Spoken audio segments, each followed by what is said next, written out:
मला असं वाटतं की त्याचं थोडंसं आकलन आधी आपण करून घेऊ आणि मग त्या सीमांचा उल्लेख किंवा सीमांची मर्यादा ही आपल्या लक्षामध्ये येईल. पूर्वीची जी युद्ध होती ती युद्ध आणि आताचं युद्ध याच्यामध्ये आपल्याला बऱ्यापैकी फरक दिसतील.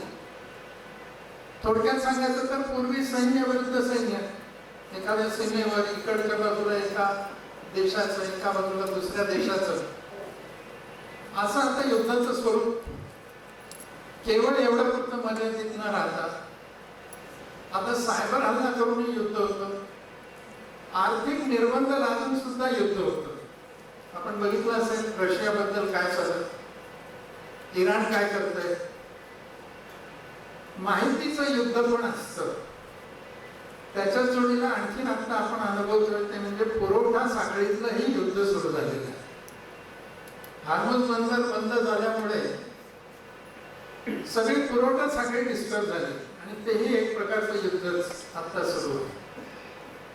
पूर्वीचं युद्ध हे सीमावर्ती भागात असायचं, आता कुठूनही हे युद्ध होतं आणि कोठेही हे युद्ध होऊ शकतं. पूर्वीच्या युद्धामध्ये भूभाग जिंकणं हा मुख्य उद्देश असायचा. आता मात्र कोणताही खेळता देश भूभाग जिंकण्यामध्ये फार रस घेत नाही. आर्थिक लाभ मिळवणं किंवा समोरच्या शत्रूला आर्थिक नुकसान पोचतं करणं, त्याच्याकडचा डेटा जो आहे तो आपल्यासाठी मिळवणं, त्याची व्यवस्था उद्ध्वस्त करणं, त्या देशामध्ये अस्थिरता माजवणं किंवा एखादा नॅरेटिव्ह सेट करणं, हेही आता युद्धांचे उद्देश झालेले आपण बघतो. आपल्या आजूबाजूला बघायचं तर बांगलादेशात काय घडलं, कोणी नव्याने येऊन तिथे सत्ता नाही स्थापन केली, बाहेर कोणी येऊन तो भूभाग ताब्यात नाही घेतला. नेपाळमध्ये काय झालं, युद्धाचं स्वरूप बदललं. त्यामुळे त्याचं क्षेत्र सीमित नाही राहिलं भौगोलिक दृष्ट्या, तर त्याचा प्रभाव आता जागतिक होऊ लागलेला आहे. अशा युद्धांपैकी एक आर्थिक क्षेत्रातलं युद्ध, आता सगळं जग त्या युद्धामध्ये सामावलं गेलेलं आहे. त्याचा आपण काही थोडासा विचार आता करूया. या युद्धाच्या पार्श्वभूमीवर आपल्या पंतप्रधानांनी काही आवाहन सगळ्या जनतेला केलं. त्यात प्रामुख्याने 7 मुद्दे होते. पहिला मुद्दा होता तो म्हणजे किमान वर्षभर सोने खरेदी टाळा. दुसरं आवाहन केलं ते म्हणजे पेट्रोल आणि डिझेलचा वापर कमी करा, खाद्यतेलांचा उपभोग मर्यादित करा, रासायनिक खतांवरील अवलंबित्व घटवा, विदेश प्रवास 1 वर्ष तरी पुढे ढकला, शक्य तिथे वर्क फ्रॉम होम करा आणि विदेशी ब्रँडेड उत्पादनांच्या ऐवजी स्वदेशी वापरा. काय आवाहन केलं तर साधारण हे 7 गोष्टी त्यांनी आवाहनामध्ये मांडलेल्या आपल्याला दिसतात. या 7 पैकी पहिल्या 4 ज्या गोष्टी आहेत, सामान्यपणे आपल्या सगळ्यांना अंदाज असा आलेला आहे की विदेशी चलन वाचवलं पाहिजे आणि म्हणून हा सगळा खटाटोप चालू आहे. एक ढोबळमानाने आपल्याला कल्पना आली.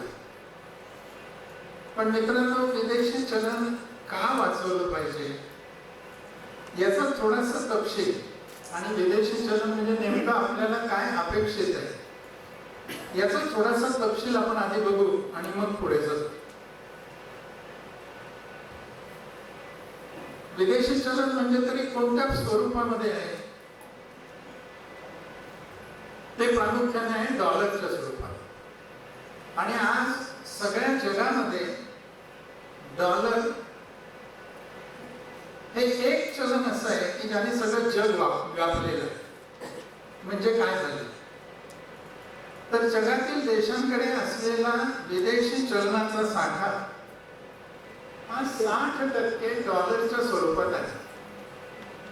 डॉलरचं महत्व काय, प्रत्येक देशाकडे काही विदेशी चलनाचा साठा आहे, तो कोणत्या स्वरूपात ठेवायचा.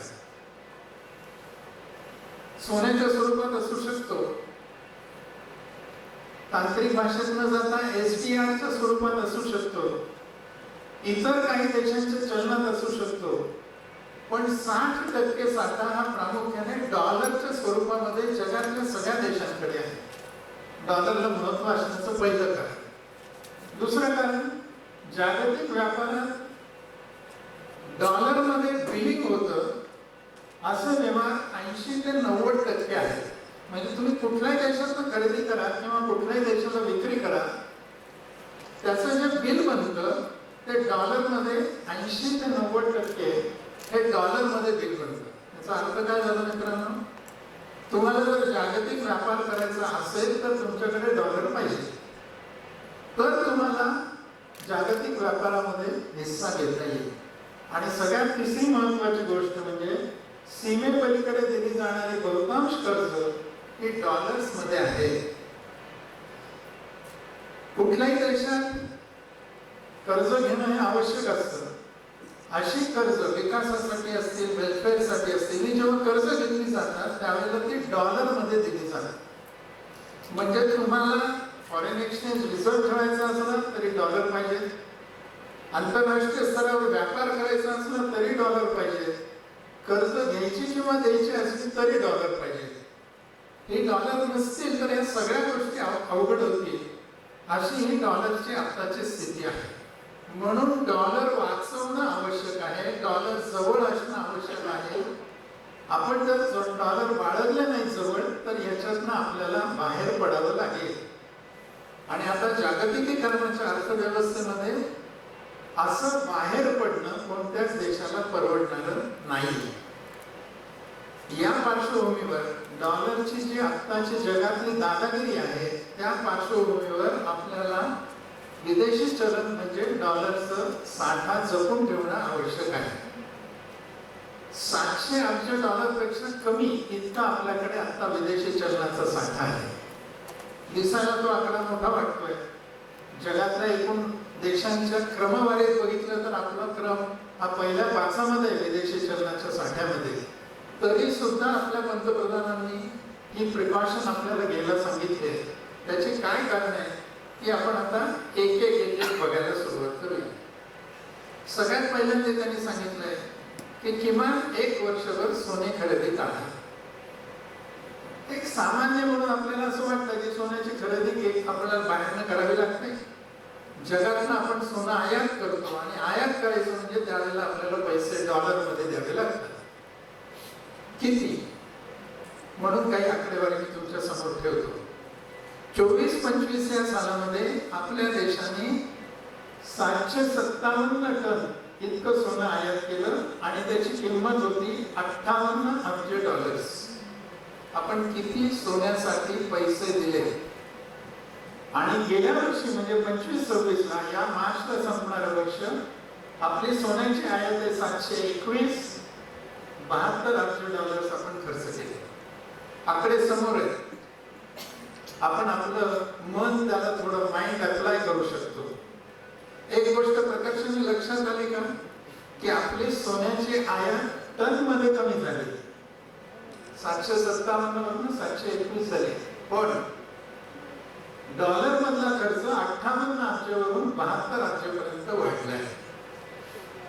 म्हणजे आपण सोन्याची खरेदी कमी का केली पाहिजे? तर सोन्याची किंमत इतकी वाढली प्रचंड की आपण सोनं कमी जरी खरेदी केलं तरी आपली परकीय चलनाचं जे काही देणं आहे ते इतक्या मोठ्या प्रमाणावर 24% वाढलेलं आपल्याला दिसतंय.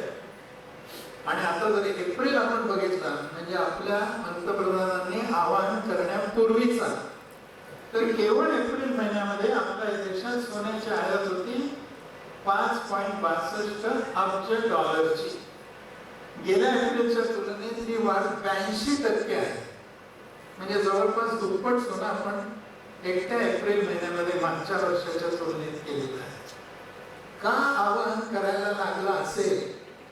मला असं वाटतं ही आकडेवारी एकदा समोर आली की आपल्या लक्षामध्ये येऊ शकतं. इतका खर्च जर आपण सोन्याच्या आयातीवर करायला लागलो तर स्वाभाविकपणे काय होणार आहे? स्वाभाविकपणे आपल्या परकीय चलन गंगाजळीमधनं त्याचा भार गंगाजळीवर पडला. आता मी म्हटलं तसं विदेशी चलनाचा साठा आपल्याकडे 690 अब्ज. हा साठा खूप जास्ती आहे, लक्षात घ्या. 91 साली आपल्याकडे का कमी साठा होता, आणि कमी साठा झाला याचा अर्थ तुमचा देश दिवाळखोरीकडे चालला असा होतो. कारण तुम्हाला आंतरराष्ट्रीय व्यापार भाग घेता येत नाही.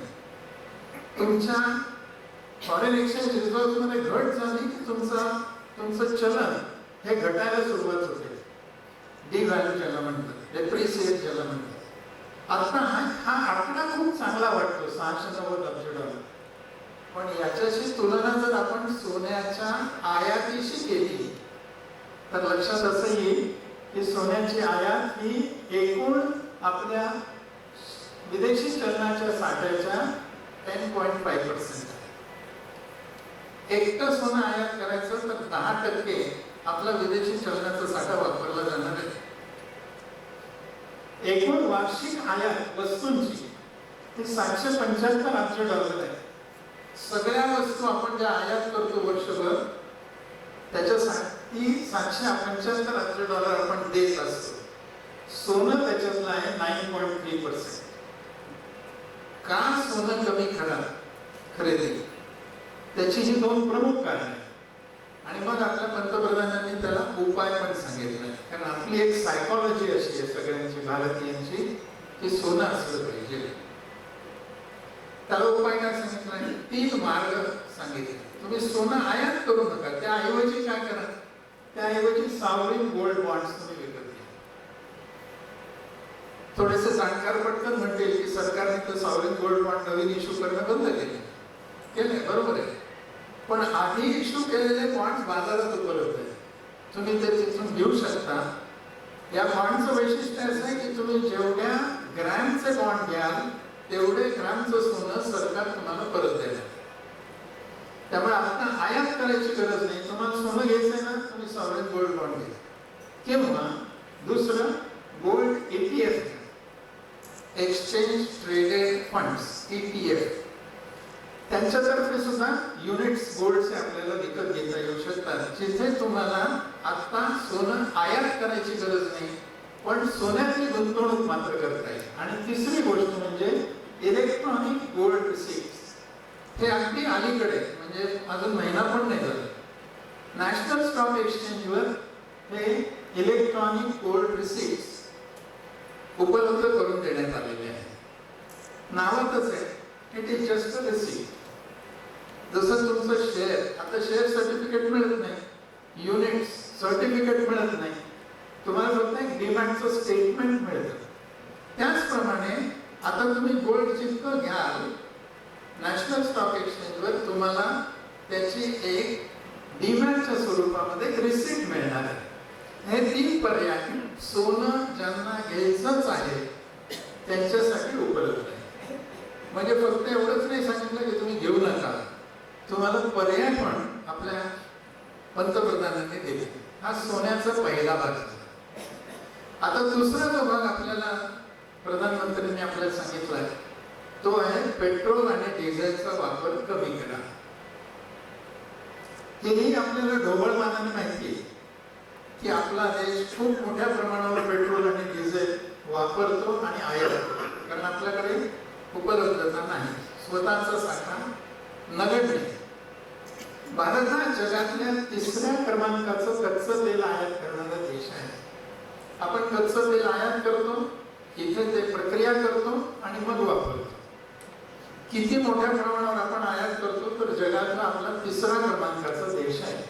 आणि आपल्या गरजेपैकी सुमारे 85 ते 88% तेल आपण आयात करतो.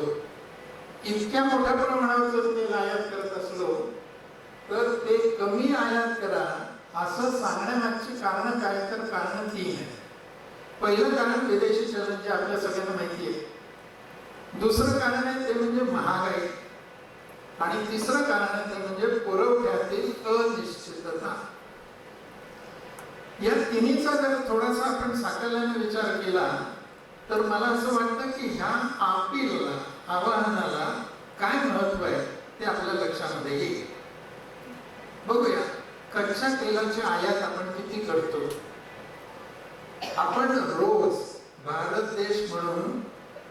50 लाख बॅरल इतकं तेल आयात करतो.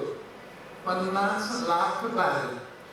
त्याचं जर वार्षिक आपण कन्झम्पशन किंवा आयात काढली तर ती सुमारे 180 कोटी बॅरल इतका आपण आयात करतो. आणि त्याच्यावर 100 रुपये जर रेट धरला, आता तो 104 107 इथपर्यंत गेला, 100 रुपये जर धरला तर 180 अब्ज डॉलर्स इतका आपलं वर्षाला तेलावरचा खर्च आहे. आता दोन गोष्टींची तुलना करू आपण. पहिली गोष्ट काय, एकूण आयात, तेलाची आयात किती, आणि दुसरं आमच्याकडे जो विदेशी चलनाचा साठा आहे त्यापैकी किती प्रमाण आम्हाला या विदेशी चलन पेट्रोल आणि म्हणजे कच्च्या तेलाच्या आयातीसाठी लागते. दोन्हीची जर तुलना केली तर लक्षात येईल एकूण आयातीमध्ये 25% आयात ही केवळ आणि केवळ कच्च्या तेलाची. म्हणजे जर आपण याच्यात घट नाही केली, वाढवली तरी 25%च्याही पुढे जाईल. आणि मग आपण कल्पना करू शकतो की ते किती अवघड आपल्याला होऊ शकतं. आणि आपलं एकूण गंगाजळी जी आहे त्यापैकी 26% प्रमाण हे या आयातीवर होणाऱ्या खर्चाचं आहे. मला असं वाटतं की विदेशी चलन गंगाजळीचं महत्व जर आपल्या लक्षात आलं असेल आणि त्यातले 26% जर फक्त कच्च्या तेलावर आपण खर्च करणार असलो तर आपली स्थिती आगामी काळामध्ये अधिक गंभीर होऊ शकते. म्हणून पेट्रोल डिझेल याचं कन्झम्पशन कमी झालं तर कच्च्या तेलाची आयात कमी होईल. कच्च्या तेलाची आयात कमी झाली तर त्याच्यावरचा खर्च कमी होईल आणि आपली विदेशी चलन गंगाजळी ही आपल्याला पुरेशी होईल. पहिला भाग मी सांगितला विदेशी चलन गंगाजळीवर होणारा परिणाम. आता दुसरा भाग आहे तो म्हणजे तेल आणि महागाई. केवळ विदेशी चलन एवढंच विषय नाहीये पेट्रोल आणि डिझेल कमी करा म्हणायला. दुसरा महत्वाचा घटक आहे तो म्हणजे महागाईचा.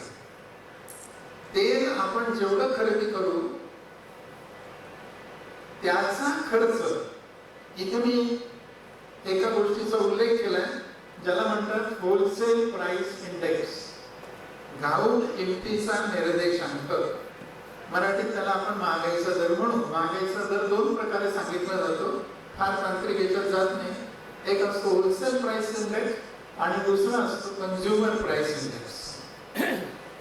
घाऊक खरेदी विक्री ज्याच्यात होते त्याचा प्राइस इंडेक्स फेब्रुवारीमध्ये 2.26% होता आणि तो आता 8.3% झाला आहे. किती पट झालाय? आपण इथे आकडा समोर मुद्दामून मी ठेवलाय, ऑलमोस्ट 4 टाइम्स. इतक्या प्रमाणात महागाईचा निर्देशांक वाढला. महागाई वाढली की जनतेमध्ये असंतोष येणं स्वाभाविक आहे. पण ही महागाई वाढते म्हणजे का, कशामुळे? 3 गोष्टींचा विचार त्याच्यामध्ये केला जातो. पहिली गोष्ट आहे प्रायमरी आर्टिकल्स ज्याचं वेटेज 22% आहे. दुसरी गोष्ट आहे फ्युएल अँड पॉवर ज्याचं वेटेज आहे 13.15% आणि तिसरी आहे मॅन्युफॅक्चर्ड प्रोडक्ट ज्याचं वेटेज आहे 64%. 3 गटात सगळ्या वस्तू विभागल्या, त्या वस्तूंना वेटेज दिलंय आणि त्या वेटेजनुसार होलसेल प्राइस इंडेक्स काढला जातो. आता आपण जर हे बघितलं तर त्यातलं फ्युएल अँड पॉवर हे वेगळा गट केलाय आणि त्याला वेटेज 13.15% दिलं. मग आपल्या मनात येईल कदाचित फक्त 13% तर आहे, मग यांनी महागाई का वाढते? मला असं वाटतं 13% एका प्रोडक्टचे आहे, बाकी सगळे जे आहेत ते अनेक प्रोडक्टचे आहेत. फ्युएल आणि पॉवरचा थेट रेट जरी 13% असला तरी त्याचा अप्रत्यक्ष परिणाम संपूर्ण अर्थव्यवस्थेवर होतो. याचं कारण काय? तर फ्युएलचा दर वाढला, खर्च वाढला की वाहतूक खर्च वाढतो, उत्पादन खर्च वाढतो, वीज खर्च वाढतो, शेती खर्च वाढतो, लॉजिस्टिक्सचा खर्च वाढतो. कारण हे सगळं इंधनावर अवलंबून आहे आणि इंधन वाढलं की या सगळ्याचा खर्च वाढतो. याचा खर्च वाढला की कॉस्ट ऑफ प्रोडक्शन वाढते, कॉस्ट ऑफ सेल्स वाढते आणि त्यामुळे स्वाभाविकपणे देशामध्ये महागाई यायला सुरुवात होते. म्हणून महागाई जर मर्यादित करायची असली तर इंधनावरचा म्हणजे कच्चं तेल आयात करण्यावरचा खर्च पण आपण कमी केला पाहिजे. पहिला इफेक्ट मी सांगितला विदेशी चलनाचा, तेलाचा आणि विदेशी चलनाचा संबंध. दुसरा तेलाचा आणि महागाईचा संबंध. आता काही जण म्हणतील की होलसेल प्राइस इंडेक्स वाढला, कन्झ्युमर प्राइस इंडेक्स तर फक्त 3.1 होता, तर तो 3.48% झाला. कुठे एवढा वाढला? कन्झ्युमरला अजून त्याची झळ कुठे बसते? पण मित्रांनो, आपल्या सगळ्यांना माहिती आहे होलसेलवरनं रिटेलवर यायला थोडा कालावधी जावा लागतो. आता होलसेलचा जर 8.2% झाला असेल, तो 42 वर्षातला सगळ्यात जास्ती इन्फ्लेशनचा रेट आहे, हे लक्षात घ्या.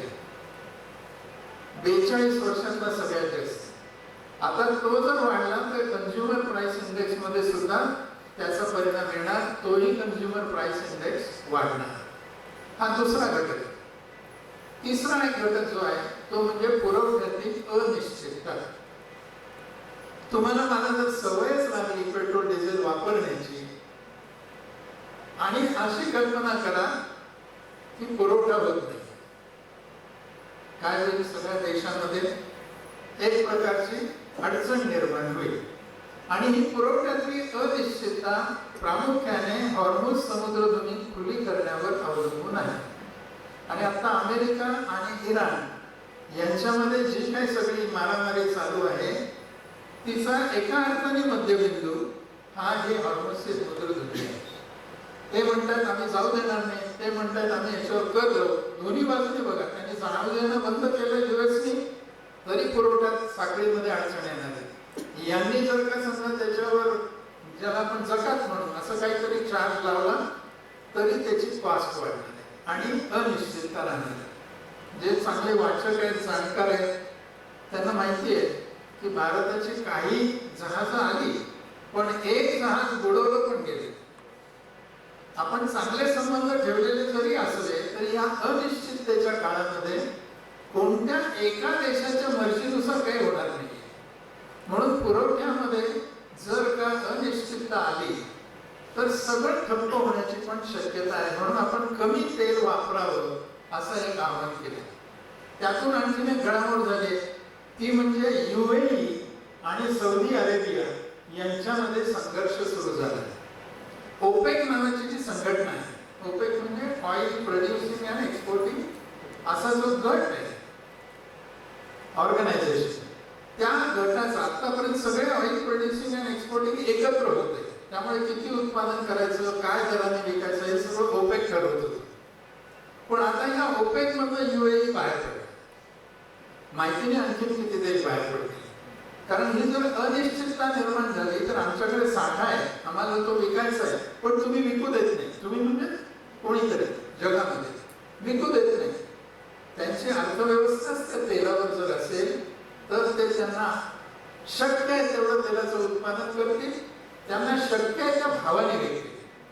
जगामध्ये ज्या वेळेला अनिश्चितता होईल त्यावेळेला भाव वाढून घ्यायची संधी असते. UAE बाहेर पडला. अशा वेळेला अनिश्चितता आणखीन वाढली, कारण आता ओपेक विरुद्ध हे सगळी मंडळी अशी एक स्थिती येण्याची शक्यता आहे. UAE आणि सौदी अरेबिया यांच्यामध्ये संघर्ष निर्माण झाला. आपण 30 ते 35% तेलाची आयात ही रशियाकडून करतो आहोत. एक चांगलं पाऊल आपल्या सरकारने उचललं. जगामध्ये जे जे तेल एक्सपोर्टर आहेत त्या देशांपैकी कोणत्याही एका देशावर अवलंबून न राहता काय केलं, आपण डायव्हर्सिफाय केलं.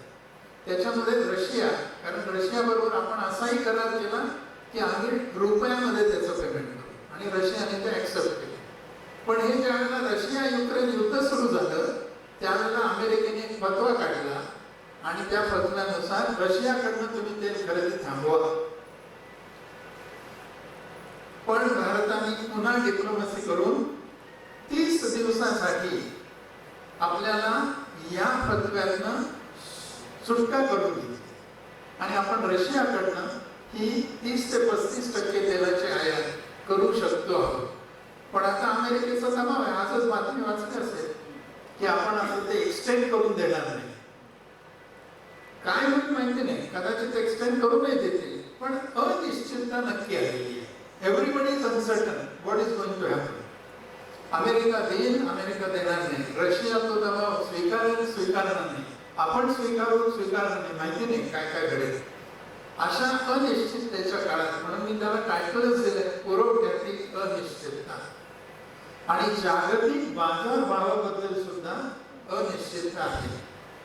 पूर्वी एकदा करार झाला, ओपेकने तेलाचा दर ठरवला की दराबद्दल काही भीती नसायची. आता मात्र तसं होण्याची शक्यता ही कमी आहे. थोडक्यात काय, समुद्र जमीन खुली होईल की नाही माहिती नाही, कधी होईल माहिती नाही, कोणासाठी खुली होईल माहिती नाही. या सगळ्या कारणांमुळे तेलाच्या उपलब्धतेमध्ये सुद्धा अनिश्चितता निर्माण झाली. तेव्हा तेल म्हटलं की 3 गोष्टी मी आपल्या समोर मांडल्या. तसं आता आपण खाद्यतेलांकडे वळूया. हा तिसरा भाग आहे आवाहन करण्याचा. टीका काय काय झाली त्याच्यावर मी जात नाही, कारण राजकीय दृष्टीने हा विषय मला अजिबात मांडायचा नाही. आपण प्युअरली इकॉनॉमिक अँगलने ह्या विषयाकडे आज बघतो. तिसरा जो भाग आहे तो खाद्यतेल, तो तर थेट स्वयंपाकघरात आला. इतक्या वेळ तर ठीक आहे, गॅरेज पर्यंत होता तेल वापरू नका म्हणजे पेट्रोल डिझेल, पण आता तो स्वयंपाकघरात आला. काय होतंय बघा, आपल्याकडे 3 प्रकारची तेल वापरली जातात. एक आहे पाम तेल, दुसरं आहे सोयाबीन तेल आणि तिसरं आहे सनफ्लावर तेल. या 3 तेलांच्या एकूण वार्षिक गरज आपली 25 ते 27 मिलियन टन, दशलक्ष टन, म्हणजे साधारण 2.5 कोटी टन इतकी आपली रिक्वायरमेंट आहे, वार्षिक रिक्वायरमेंट. यापैकी आपण देशात किती आणि आयात किती? आपण बघाल तर यापैकी 16 मिलियन टन आपल्याला आयात करावे लागतात. म्हणजे सुमारे 60% पेक्षा जास्ती आपण आयात करतो. 25 टनापैकी 16 टन आयात करावी लागते. इतकी मोठी जर आपण आयात करत असलो तर पुन्हा त्याचं गणित जरा बघितलं पाहिजे ना. बघा, वार्षिक आयात गेल्या वर्षीची आहे 18.3 अब्ज डॉलर्स. 1 अब्ज म्हणजे 100 कोटी. खाद्यतेल आयातीचा एकूण वस्तू आयात केली 2.5. सोन्याचं मी सांगितलं 10%, कच्च्या तेला सांगितलं 25%. समरी येईल पुढे, पण थोडी रिव्हिजन करत जाऊया म्हणजे आपल्याला त्याचा एकूण सगळा पसारा लक्षात येईल. आणि विदेशी चलन साठ्यापैकी 2.65% ते आपण खाद्यतेलावर खर्च करतो. 3 घटक जे आतापर्यंत आपण बघितले, याच्यात एक गोष्ट लक्षात आली असेल की इतका जर आपण खर्च खाद्यतेलांवर करत असलो तर तेही आपल्याला मर्यादित आणणं आवश्यक आहे. 4था घटक सांगितला तो आता आपल्याला शेतात घेऊन जातो. पहिला होता तिजोरी, गोल्ड. दुसरा आला तुमच्या गॅरेजमध्ये, तिसरा आला स्वयंपाकघरात आणि 4था आता आला शेतामध्ये, खत. रासायनिक खतांवरील अवलंबित्व कमी करा. आपण काही खतं परस्पर विकत घेतो म्हणजे फिनिश प्रोडक्ट, आणि काही खतांसाठी लागणारे इनपुट आपण आयात करतो म्हणजे कच्चा माल. साधारणपणे 4 प्रकारची खतं. पोटॅश असेल 100% आयातीवर अवलंबून आहे. बाकीचे 3 मेजर आपण आयातीवर अवलंबून आहोत.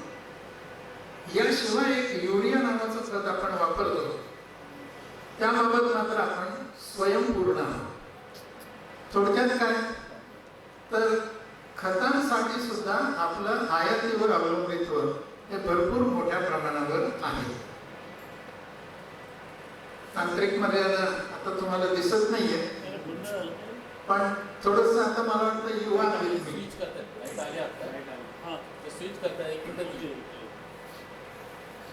या रासायनिक खतांचा इथे शब्द फार जपून आपल्या पंतप्रधानांनी वापरलाय. सगळ्या खतांबद्दल नाही बोललेले ते, फक्त रासायनिक खतांबद्दल बोललेले. म्हणजे थोडक्यात त्याला 2 भाग आहेत, 2 अँगल्स. एक अँगल आहे तो आर्थिक आणि दुसरा अँगल आहे तो पर्यावरण. तुम्ही नैसर्गिक खतं वापरा, खतं वापरायला, नैसर्गिक खतं वापरायला काही अडचण नाही.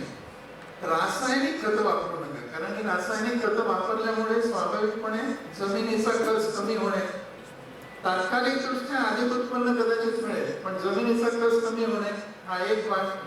जे काही उत्पादन येईल त्याचा दर्जा, क्वालिटी हा दुसरा भाग आहे. म्हणून या दोन्ही बाजूने विचार करता आपल्या पंतप्रधानांनी काय सांगितलं तर रासायनिक खतांचा वापर मर्यादित करा. आता हा जो रासायनिक खतांचा वापर मर्यादित करून काय होणार, 3 परिणाम आपल्याला दिसतात. त्यातला पहिला परिणाम आहे तो म्हणजे विदेशी चलनावर येणारा भार, जो सगळीकडे कॉमन आहे. म्हणजे तो सोन्यालाही कॉमन आहे, कच्च्या तेलालाही कॉमन आहे आणि डोमेस्टिक एडिबल ऑइललाही कॉमन आहे. तसंच तो रासायनिक खतांना सुद्धा कॉमन आहे. त्यामुळे पहिला अँगल आहे विदेशी चलनावर भार. दुसरा एक अँगल यायला जो आपण विचारात घेतला पाहिजे. म्हणून मी सुरुवातीला जे म्हटलं ना की ढोबळ मानाने आपल्याला माहिती आहे की हे का कमी करा तर विदेशी चलनावर भार येईल. पण केवळ विदेशी चलनावर भार येईल एवढा मर्यादित ते नाही. दुसरा जो भाग आहे तो म्हणजे सबसिडीज. खतांवर आपण भरपूर सबसिडीज देतो, त्याच्याबद्दल आपण स्वतंत्रपणे बघूया. आणि तिसरा जो भाग आहे तोही महत्वाचा आहे, तो म्हणजे अन्न सुरक्षा. या 3 अँगलनी आपल्या पंतप्रधानांनी असं म्हटलं, असं आवाहन केलं की आपण रासायनिक खतांचा वापर हा कमी केला पाहिजे. हे 3 अँगल्स मला वाटतं फार महत्वाचे आहेत. त्यातला पहिला अँगल आहे तो म्हणजे विदेशी चलनावरचा भार. किती भार आहे? आपण खतं आणि कच्चा माल, खतांसाठी लागणारा कच्चा माल याची वार्षिक आयात 35 ते 45 मेट्रिक टन इतकी करतो ॲव्हरेज. आणि त्याच्यासाठी आपलं आयातीचं बिल आहे 24 ते 30 अब्ज डॉलर्स. पुन्हा याची तुलना मी 2 याच्याशी करणार आहे. एक म्हणजे एकूण आयातीचं बिल आणि दुसरं म्हणजे परकीय चलनाचा साठा. आपल्याला दिसेल आयात बिलात दिसतंय 3.5 ते 4% आणि विदेशी चलन साठ्याचे प्रमाण आहे 4%. आपण जरी रासायनिक खतांचा वापर कमी करायला लागलो तर स्वाभाविकपणे हा ताण कमी होईल. पहिला भाग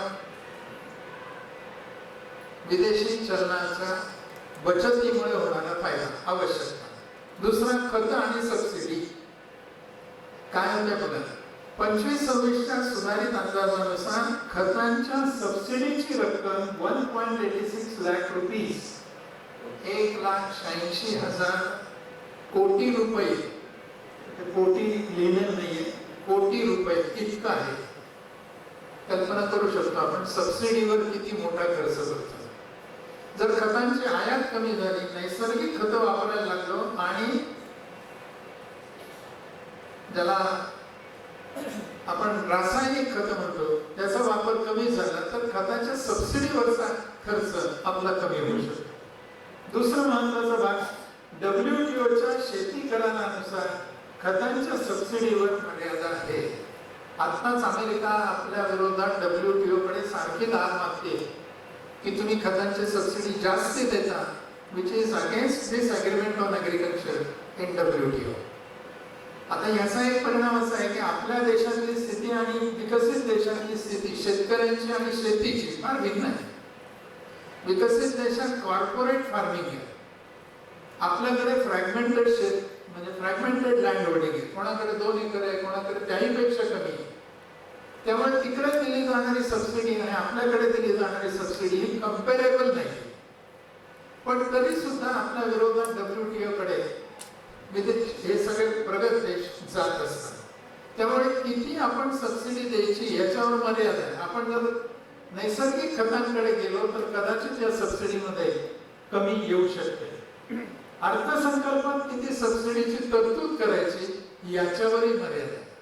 कारण ही सबसिडी म्हणजे देऊन टाकणार. एका अर्थाने सरकारच्या तिजोरीवर तो बोज आहे आणि म्हणून ही सबसिडी सुद्धा वाढवायला मर्यादा आहे. 3 अँगल्स मी आपल्या समोर मांडले. सबसिडी हा त्याच्यातला एक महत्वाचा अँगल आपल्याला लक्षात घ्यावा लागेल. खतांच्या वाढत्या किमतीने काय होत आहे तर तिसरा घटक म्हणजे अन्न सुरक्षा. किमती वाढल्या की उत्पादन खर्च वाढतो आणि उत्पादन खर्च वाढला की शेवटी किमती वाढतात.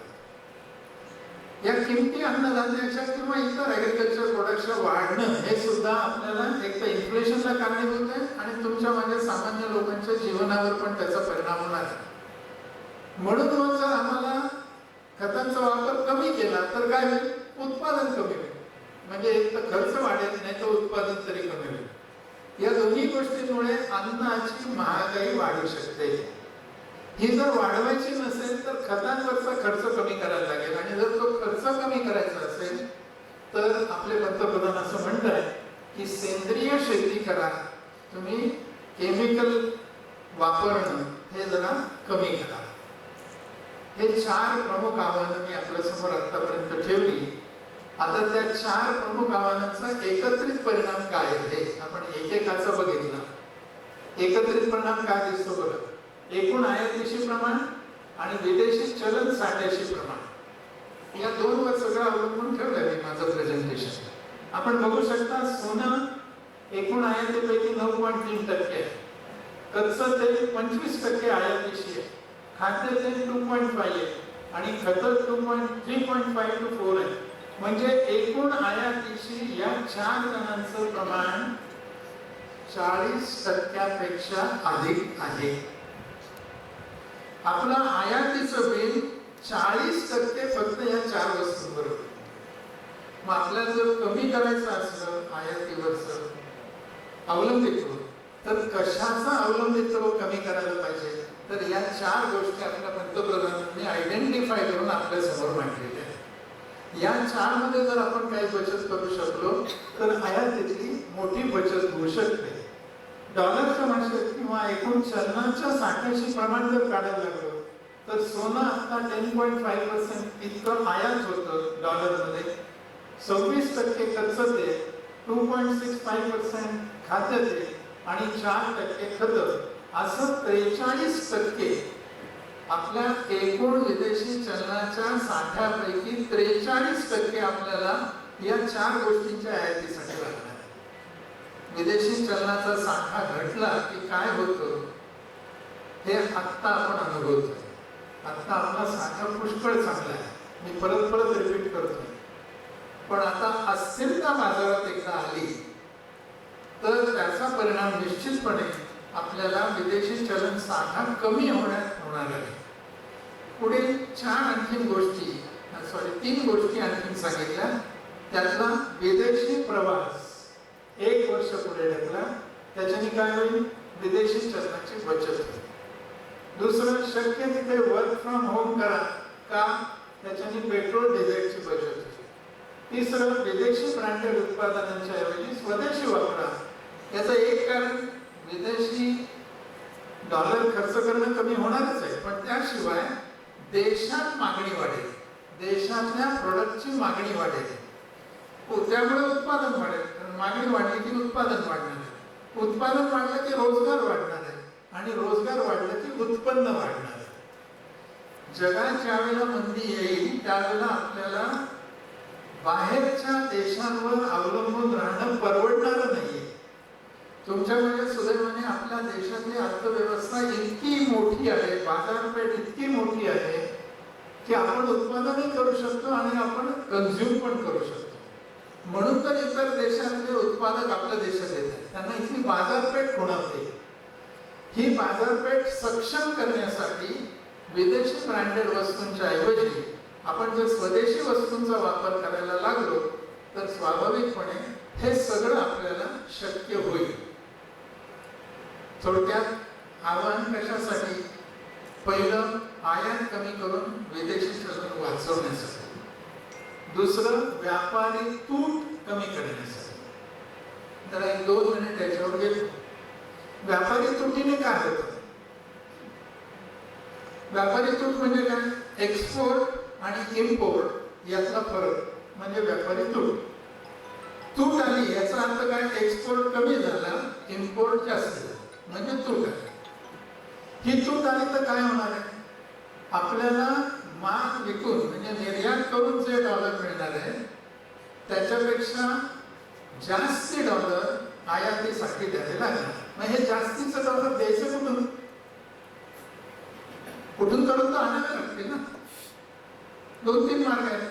त्याचा एक मार्ग काय, विदेशी लोक इथे येऊन गुंतवणूक करतात, ते डॉलर घेऊन येतात, ते सरकारकडे रिझर्व्ह बँकेकडे असतात. त्यांची गुंतवणूक इथे जोपर्यंत आहे तोपर्यंत ते डॉलर आपल्याकडे आहे, मग त्यातले वापरा. जसं बँक करते की बँक काय करते, तुमच्या माझ्या ठेवी घेते. तर ठेवी काय आपण लगेच सगळ्या काढायला जात नाही, हे बँकेला माहिती असतं, म्हणून बँक त्यातनंच कर्ज देते. थोड्या प्रमाणात हे त्याला लागू करता येईल. विदेशी गुंतवणूकदारांनी इथे पैसे आणले, ते पैसे रिझर्व्ह बँकेकडे आहेत, ते काही काढून घेऊन जात नाहीये, मग त्यातनं आपण एक व्यापारी तूट देऊ शकतो, एक मार्ग. दुसरा मार्ग काय, कर्ज घ्या विदेशातनं, त्यातनं डॉलर येतील, ते द्या. मला सांगा, या दोन्ही गोष्टी रिस्की वाटतात की नाही वाटतात?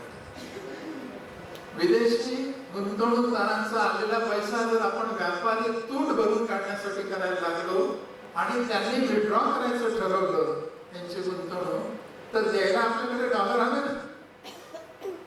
म्हणून त्यांना बँकिंगच्या भाषेमध्ये रश म्हणतात. असा जर रश आला किंवा कर्ज घेतलं तर त्याचा ह्या आपल्याला रिपे करायचं, त्याच्यावर व्याज पण द्यायचं. त्यामुळे व्यापारी तूट कमी करणं हे आर्थिक शहाणपणाचं लक्षण आहे. त्यासाठी हे आव्हान. तिसरं, विदेशी चलनावरचा ताण कमी करणं. आणि चौथं, जे आता आपण सारखं हॅमर केलं जाते प्रसिद्धी माध्यमातून, ते म्हणजे रुपयाची किंमत घसरू न देणं. हा अनेकांना प्रश्न पडला आहे आणि प्रसिद्धी माध्यम सारखं याच्यावर आपल्याला काही ना काहीतरी सांगताय की बघा रुपयाचा तळ घटतोय. 96 एका डॉलरसाठी रुपये द्यायला लागतात आणि त्यामुळे सरकार फेल गेलेलं आहे, यांची आर्थिक धोरणं चुकलेली आहे. अशा पद्धतीच्या टीका आपण सतत ऐकत आलेलो. रुपया काय घसरतो, तर थोडंसं आपण विचार केला तर लक्षात येईल. डॉलरची किंमत रुपयामध्ये, मी आता जे वाक्य उच्चारलं ते पुन्हा एकदा उच्चारतो. डॉलरची किंमत रुपयामध्ये. डॉलर ही एक वस्तू आहे, त्याला किंमत आहे आणि ती किंमत आपण रुपयात देतो. आलं क्लिअर? पेन ही एक वस्तू आहे, त्याला किंमत आहे, ती आपण रुपयात देतो. आता पेनाची किंमत केव्हा वाढेल? दोन गोष्टी आहेत. एक तर पेनचा सप्लाय कमी झाला, मागणी तेवढीच राहिली, पण किंमत वाढेल. किंवा सप्लाय तेवढाच आहे पण मागणी वाढली तरी किंमत वाढेल. बस हेच जे पेन या वस्तूला लागू आहे तेच डॉलर या वस्तूला लागू आहे. डॉलर हे चलन आहे, चलन ही वस्तू आहे, आपल्याला ती खरेदी करावी लागते, विकत घ्यावी लागते, त्याच्यासाठी आपण रुपये मोजतो. आता जगात काय झालंय? जगामध्ये डॉलरची मागणी वाढलेली आहे.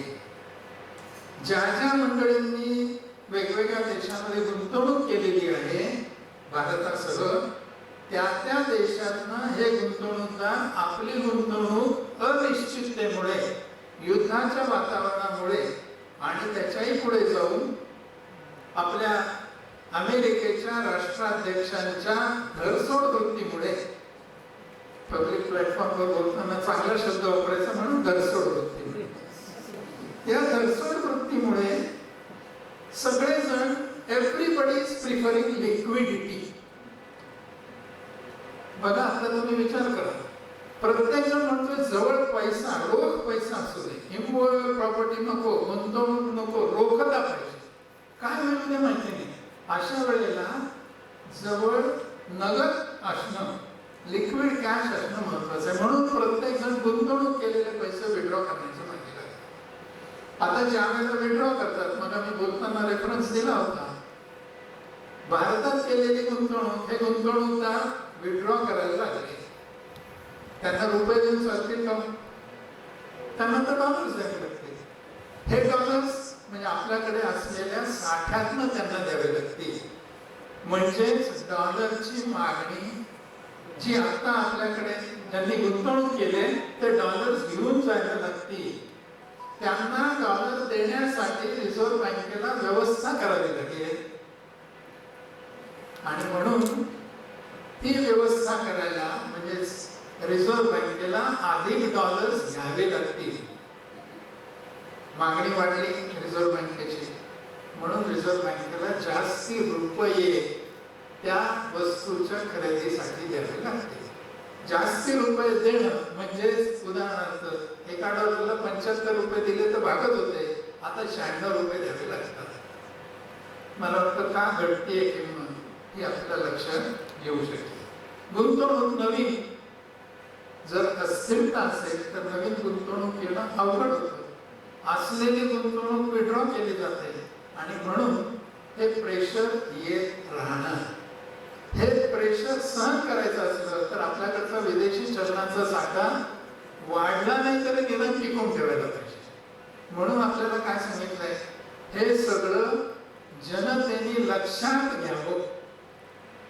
त्याची सिव्हिरिटी किती आहे. प्रसिद्धी माध्यमात एक ओळ सांगून मोकळे होतात. काय ओळ सांगतात, याच्याने विदेशी चलनाचा त्रास किंवा घट आपल्याला होणार आहे म्हणून हे करा. मला असं वाटतं त्याचा आपण थोडा खोलवर जर विचार केला तर आपल्या लक्षात येईल. मग आता आपल्या पंतप्रधानांनी केवळ जनतेला आवाहन केलंय का सरकारने पण काही केलंय त्यासाठी?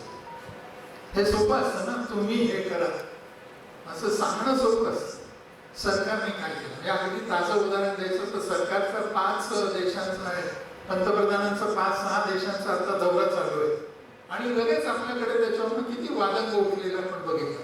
तुम्ही सांगता पेट्रोल डिझेल कमी आहे, तुम्ही सांगता विदेशवारी करू नका, तुम्ही सांगता परदेश किंवा विमान वापरू नका आणि तुम्ही मात्र फिरताय सगळीकडे. झालं ना याच्यावर टीका. पण हे लक्षात नाही घेत की ते गेल्यानंतर त्यांनी लगेच एक UAE बरोबर करार केला. सरकार काहीतरी करतंय. काय काय करतंय? सगळ्यात पहिल्यांदी रशियाकडून तेलाची आयात वाढवली आणि दर दिवसाला 20 लाख टन आयात सुरू केली. 50 लाख टन रोजचं आपलं आयात आहे, त्यापैकी 20 लाख टन आपण रशियाकडनं आयात करायला सुरुवात केली आपल्याला. दुसरं, रशियाकडून तेल खरेदीला अमेरिकेची तात्पुरती सँक्शन वेवर मिळवली. ती 30 दिवसांसाठी सुरुवातीला मिळाली. आता काय होईल ते आपल्याला बघायचं आहे. पण हे करण्यात आपलं सरकार यशस्वी झालं की अमेरिकेने घातलेले सँक्शन्स आपण टेम्पररीली का होईना दूर करू शकतो. तिसरी महत्वाची गोष्ट जी केली आहे ती म्हणजे तेल वाहतुकीसाठी हाय सी कार्गोज याची आपण आपल्या सरकारने खरेदी केली. शेवटी तेल समजा उपलब्ध झालं, ते जाऊ द्यायची परवानगी जरी मिळाली तरी आपल्याकडे कार्गोज त्या क्षमतेचे हवेत ना, ते कार्गोज सुद्धा सरकारने खरेदी केली. आता मी त्याचा उल्लेख केला तो म्हणजे UAE सोबत एक ऊर्जा करार करून तेल साठवणुकीची क्षमता वाढवली. म्हणजे UAE ऍग्री केलं की आम्ही इतका तेलाचा साठा भारतासाठी रिझर्व्ह केला. मला वाटतं ही फार मोठी उपलब्धी ही आत्ताच्या आपल्या UAE बरोबर पंतप्रधानांच्या चर्चेमध्ये झाली. एक गोष्ट मी ज्याचा मला उल्लेख केला, तेल पुरवठा मार्गाचं डायव्हर्सिफिकेशन केलं. मग मी जे सांगितलं ते तेल पुरवठा सप्लायर्सचं डायव्हर्सिफिकेशन होतं. कोणाकडनं आम्ही आणतो हे काय आहे ना, तेल कुठून आणायचं त्या मार्गांचं डायव्हर्सिफिकेशन. कारण होर्मुझ हे जर अडकलंच समजा तर काय होईल. म्हणून हाही एक चांगला उपाय. सोन्यावर 15% आयात शुल्क लागू केले. आयात शुल्क लागू केल्याचा परिणाम काय होणार, इम्पोर्ट केले की त्याची किंमत वाढणार, 15% वाढणार आणि त्यामुळे स्वाभाविकपणे सोनं आणखी महाग होणार आणि महाग झालं की कदाचित त्याची खरेदी कमी होऊ शकते. म्हणून हे पण केलं. आता याच्यावर लगेच आरडाओरड आपण बघितली आणि आपल्याकडे कार्टुनिस्ट खूप छान असतात. आठवले की काय कार्टून्स, कुठल्या तरी सराफाच्या दुकानावर काय वेगळंच काहीतरी घेऊन ठेवलेलं किंवा तिथे टांगून जे ठेवले ते फळं टांगून ठेवलेली आहे. हे खरं आहे की काही काळासाठी सोने व्यवहारामध्ये कमतरता येणार, पण हे सोन्यावर 15% आयात शुल्क आकारलं. यापूर्वीच 2 महिने आपल्याकडे वाढ नाही झाली बघा पेट्रोल डिझेलच्या किमतीची. लोकांनी टीका काय केली तुमच्याकडे इलेक्शन्स होत्या, त्या तुम्हाला जिंकायच्या होत्या म्हणून तुम्ही तेव्हा केलं नाही. पण सरकारने त्यासाठी नुकसान सोसलंय आणि ते म्हणजे उत्पादन शुल्क 10% कमी केलं. म्हणजे सरकारचं रेव्हेन्यू तेवढ्याने कमी केला. तो बोजा सरकारने अंगावर घेतला, जनतेवर दिला नाही. मला वाटतं आपल्या मुख्यमंत्र्यांनी एका भाषणामध्ये खूप विस्ताराने सांगितलंय की पेट्रोल डिझेलच्या किमती इतर देशात किती वाढल्या आहेत आणि आपल्या देशात त्या केवळ 3% वाढलेल्या आहेत. पण त्याचा सुद्धा शेवटी तुम्ही कसं बघता, ग्लास अर्धा भरलाय का अर्धा रिकामा आहे त्याच्यावरच अवलंबून आहे. तर पेट्रोल डिझेलवरचं उत्पादन शुल्क सुद्धा कमी केलेलं आहे. मला असं वाटतं की या सगळ्या गोष्टीचा परिणाम जर आपण विचारात घेतला तर जागतिक आर्थिक युद्धाच्या या कठीण प्रसंगात आपल्या स्वतःच्या आणि आपल्या देशाच्या, मी आधी स्वतःच्या टाकले कारण आपण आधी ते बघतो, देशाचं काय होईल नंतर बघू आणि माझं काय होणार आहे. आपल्या स्वतःच्या हितासाठी आणि देशाच्या हितासाठी मला असं वाटतं की पंतप्रधानांच्या आवाहनाला आपण सकारात्मक प्रतिसाद देणं आता अत्यंत आवश्यक आहे. ते झालं तरच आपल्याला आगामी काळामध्ये, फडके सरांनी त्याचा उल्लेख केला सुरुवातीला, की अनेक देशांच्या पंतप्रधानांनी सुद्धा असं आवाहन जनतेला केलेलं आहे. कारण ही जागतिक आर्थिक कोंडी एका अर्थाने निर्माण होऊ शकते. काही देशांच्या, काही नेत्यांच्या स्वतःच्या लाभासाठी सगळ्या जगाला वेठीला धरणं म्हणजे काय असतं हे आता आपल्याला आत्ताच्या परिस्थितीमध्ये दिसतंय. आणि अशा स्थितीमध्ये आपल्याला आपल्या देशामध्ये आहे त्या परिस्थिती किंवा कमी त्रासाच्या परिस्थितीत जाण्यासाठी 4च गोष्टी आपल्या पंतप्रधानांनी खरं तर सांगितल्या. त्याच्यासाठी पाठीमागे काय काय घडतंय ते आपल्याला समजावं याचा प्रयत्न मी आत्ताच्या प्रेझेंटेशन मध्ये केला. थांबतो.